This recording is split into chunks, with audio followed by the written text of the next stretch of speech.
আল্লাহ রাব্বুল আলামিন দুনিয়ার মানুষকে বানিয়েছেন একমাত্র পরীক্ষা করার জন্য। কিসের জন্য ভাই?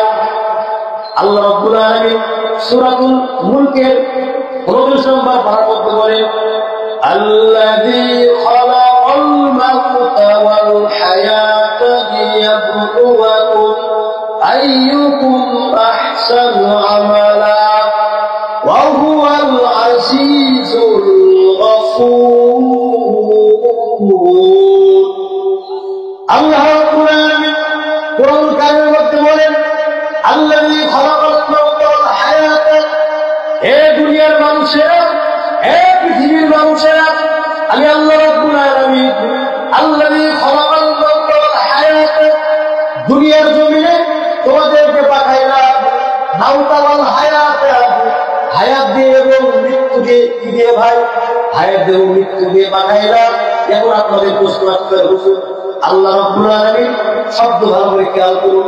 আল্লাযী খালাকাল মাউতা, আল্লাহ রাব্বুল আলামিন প্রথমে কেন বললেন আমি তোমাদের মৃত্যুকে সৃষ্টি করেছি, এরপরে জীবন সৃষ্টি করেছি?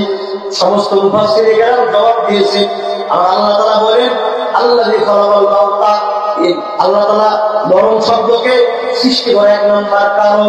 আল্লাহ তাআলা বলেন দুনিয়ার জমিনে আমার বান্দা বান্দী দুনিয়াতে যাওয়ার পরে এই দুনিয়ার চাকচিক্যময় দুনিয়া দেখার পরে আমি আল্লাহ তাআলাকে ভুলে যাবে, অহংকার করবে, আমি আল্লাহ তাআলাকে মানবে না, বিভিন্ন ধর্ম পালন করবে। কেউ হিন্দু হয়ে যাবে, কেউ বৌদ্ধ হয়ে যাবে, কেউ নাস্তিক হয়ে যাবে, কেউ আল্লাহকে মানবে না। এই জন্য আল্লাহ রাব্বুল আলামিন আয়াতের শুরুতে বলেছেন আল্লাযী খালাকাল মাউতা। এজন্য আমি আল্লাহ রাব্বুল আলামিন তোমাদেরকে বলে দিলাম আমি আল্লাহ তাআলা মাউতা শব্দ তোমাদের সৃষ্টি করে দিলাম। তার কারণ দুনিয়ার মানুষ যখনই বাড়াবাড়ি করবে, ফেরাউনের মতো বাড়াবাড়ি করবে, নমরুদের মতো বাড়াবাড়ি করবে, সৈরাজের মতো বাড়াবাড়ি করবে, তারা যেন আয়াত দেখে মনে করে আমি যত বড় বাহাদুর হই না কেন, যত বড় এমপি মন্ত্রী হই না কেন, আল্লাযী খালাকাল মাউতা, আমার প্রথমে মৃত্যু হয়। কথা বলেন ঠিক না ঠিক?